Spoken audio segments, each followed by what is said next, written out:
children. So let us start with a new poem, that is Flutters of Thought. So now here flutters means which is flying and moving away. So our thought is flying and moving away. So that is what here our poetess Susan Ekenrode is speaking about.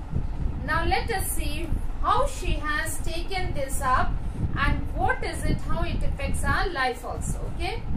So here words seem to escape the poet when she wants to capture some of her thoughts. Do they hold some magic? So that is true.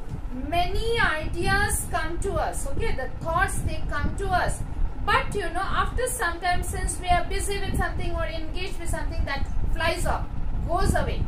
And then we would like them to stay in our mind so that that is again translated into words and then we can pen it down. But so that is the problem the poet is facing over here. It happens to each one of us also. So here she says that I wish that I could wrap my words around each fleeting thought. Fleeting means the passing thought. Thought had come to me for a fraction of a second and then it moved away. It passed away, it went away. Okay. So the poet wishes that I could wrap my words around each fleeting thought. So if wrap means to cover it. Okay. If I could cover those fleeting or the passing thought which is coming to my mind and then into words. Once my thought translates into words, then it stays in my mind. Okay. And then I can write it down. So, but then what is happening to me? The problem with me is that my thoughts are fleeting away. It's passing away. It's not staying here. So, I wish that I could wrap my words around each fleeting thought that flits and flutters through my mind. So, which comes and goes, flits and flutters, means moving around. How the insects, the birds, they all flap their wings and then move around. Same way the thought is coming and sitting for a fraction of a second in my mind and then again it is moving out. So that flits and flutters through my mind, that comes and goes through my mind. A moth that won't be caught. So now here she is comparing her thought to the moth here. Okay, she is comparing her thought to the moth. Just like that small insect, it comes and then moves. It sits in one place for a second, then moves away from that place, goes and sits in another place. Same way the poet's thought is coming to her mind, but then again it is moving out. So this problem she is facing. So she says that flits and flutters through my mind, a moth that won't be caught. So my thought, just how a moth cannot be caught, same way my thought is unable to be caught. Okay, I want to catch my thought and then transform that into words, but I am unable to catch my thought. If only it would light a while. So here, if only it would rest for a while. Okay, if only my thought would rest for a while and rest its restless wings. Restless means the active wings. Okay, so if only the moth would rest over here and give rest to its active wings, I would rest the words to weave cocoons. So then what I would do? I would forcibly pull those thoughts and weave cocoons of words. I would protect it, give a nice hard covering. Cocoon is the covering, the outer covering to that silk worm, isn't it? Same way, I would give an outer covering to my thoughts and then my thoughts would stay intact inside my mind. So rest means here, forcibly I would grasp it.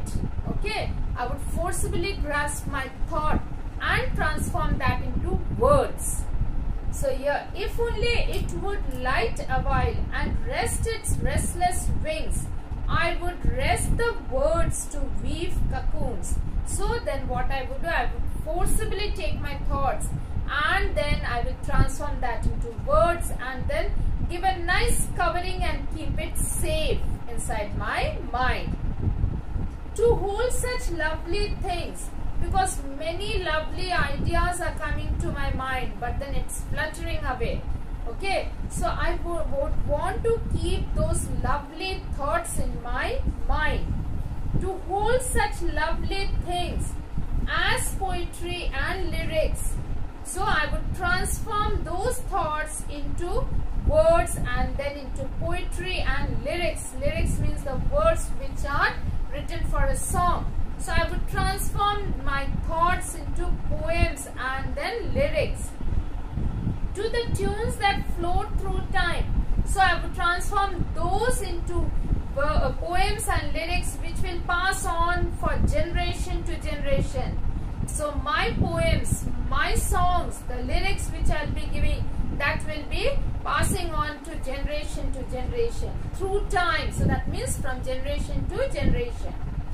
And touch the hearts of all who hear. So those who will read my poem or hear my poem or hear my song, it will give a peaceful life, a solace to their heart. It will give a peace to their heart. They will enjoy it. Okay.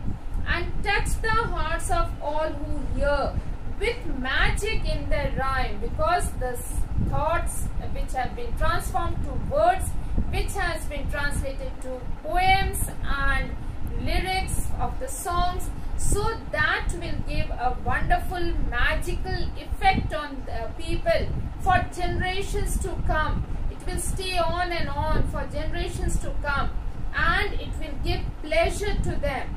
The magic in their rhymes. So in my poem, in my songs, there will be rhyme, there will be magic, which will give pleasure to my readers, to my listeners, to everyone for generations and generations.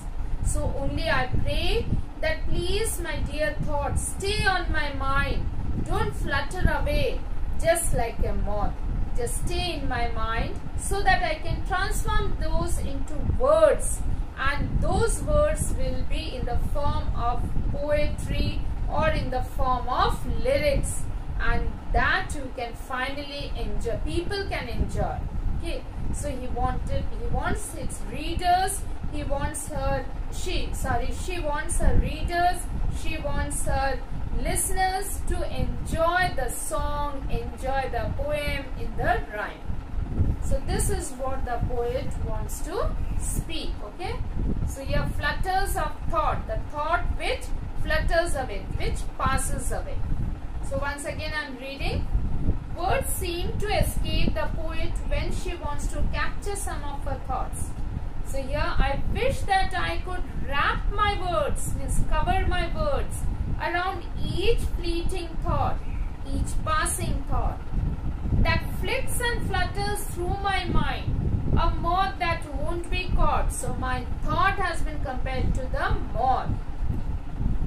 If only it would light a while and rest its restless wings, I would rest the words to weave cocoons, to hold such lovely things as poetry and lyrics to the tunes that float through time, and touch the hearts of all who hear with magic in their rhyme. By Susan Eckenrode. Okay, so here let us quickly do the exercise. The poet wishes she could wrap her words around her thoughts to hold them still. The poet compares thoughts to moths because they come and go swiftly and are hard to hold. The poet is talking about the difficulty of writing poems woven like beautiful cocoons for music. So here in this poem we have the metaphor, okay, which shows that something or somebody has the same quality. So that means here the thought is having the same quality of a moth. Just how the moth sits and flutters away, the thought also sits and then flutters away. Okay, so here this poem has a metaphor, that is the figure of speech has been used as metaphor, which has the similarity. So here the similarity first thought and the moth. Okay. So thank you and have a wonderful day.